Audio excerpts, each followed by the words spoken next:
من الفقرات اللي احنا قدمناها السنه اللي فاتت وبنقدمها السنه دي فقره الصلح وبنزودها. يعني امس الاول كنا في البدرشين، خدكم دلوقتي نروح في الجيزه بعد ميدان المحطه كده بكام شارع نلتقي مع اولاد البلد.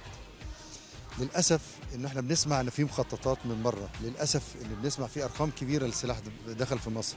للاسف اراقه الدماء في مصر بقت دلوقتي شيء عادي. للاسف كل يوم نستنى مزيد من الجرحى والشهداء. للاسف هناخد من هنا لغايه بعد بكره. هي مؤامره اللي احنا نقف قدام بعض، حتى مش بشكل سياسي، حتى ناس تتخانق مع بعض دب بعض وده يموت. بنقدمه النهارده بنقدمه لكل شارع لكل بيت.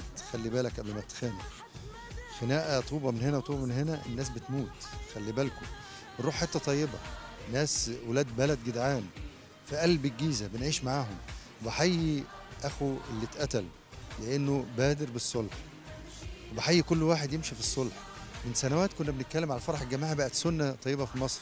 اتمنى الصلح ده يبقى موجود في كل قريه في كل بيت. اتمنى يوصل للي فوق، اللي هم شايفين نفسهم فوق، اللي هم بيتخذوا السياسه وسيله اللي احنا نذبح بعض ونموت بعض. مش احنا يا مصريين ولا احنا كمسلمين. ناخدكم نروح ميدان الجيزه ونقدم صوره جديده من منع اراقه الدماء، صوره جديده من الحب من السلام. نروح على هناك.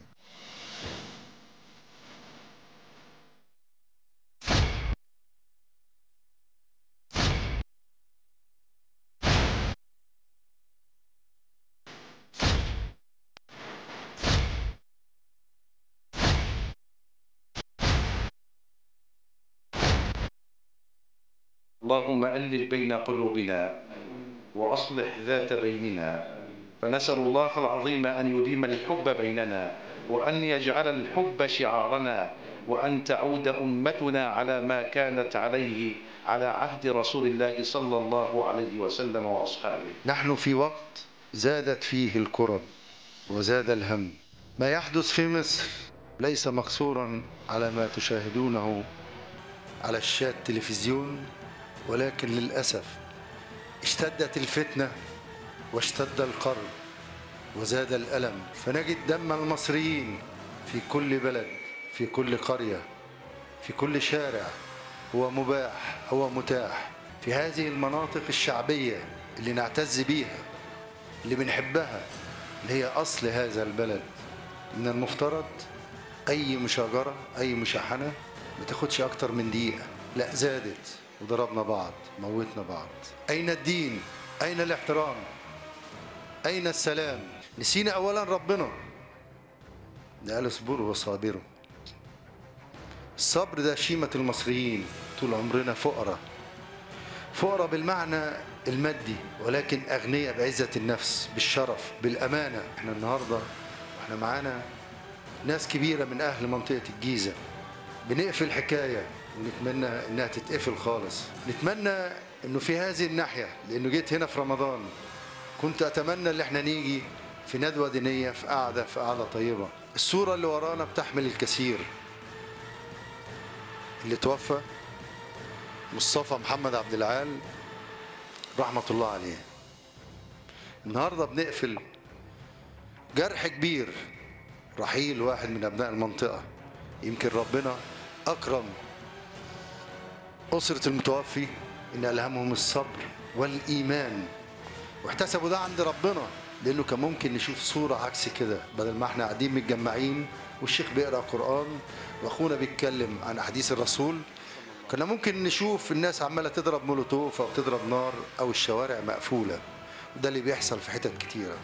احنا النهاردة بناخد العظة في صورة متعلقة، كان ممكن يبقى قاعد في وسطينا، لكن اللي وصله لهذه الصورة الشيطان ضحك علينا. اللي احنا تهاونا، اللي احنا سكتنا، الناس خافت، الناس سكتت، مليون سبب.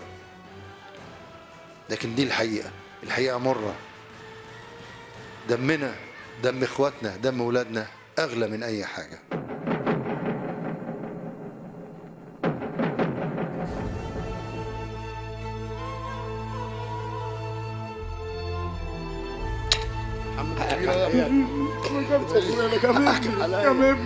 والله جامبني. انا فداك يا عم. واحنا يا ابني ما هو مننا احنا كمان، مننا احنا كمان. ده مش اخويا والله، انا جامبني. انا حزنت عليه اكتر من نفسي. ما هو ابن الله يرحمه ويسامحه، الله يرحمه ويسامحه.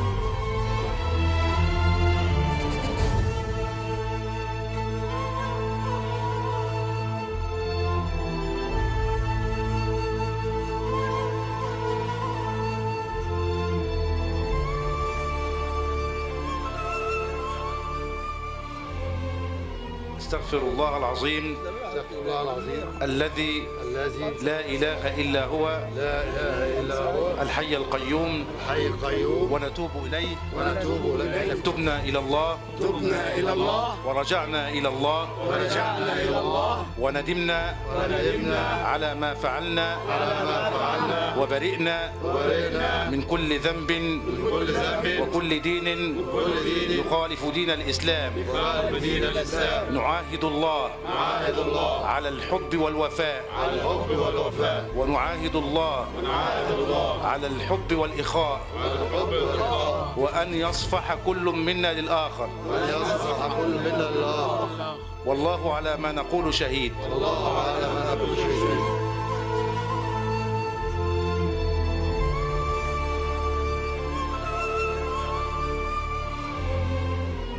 اللهم حرم دماء المسلمين على بعضهم البعض، اللهم حرم دماء المسلمين على بعضهم البعض.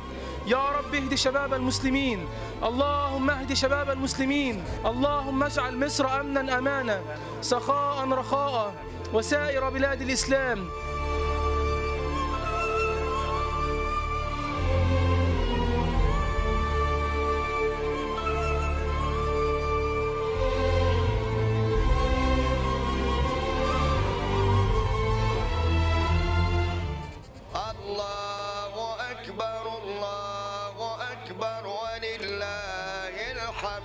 الله أكبر كبيرا والحمد لله كثيرا وسبحان الله بكرة وأصيلا لا إله إلا الله.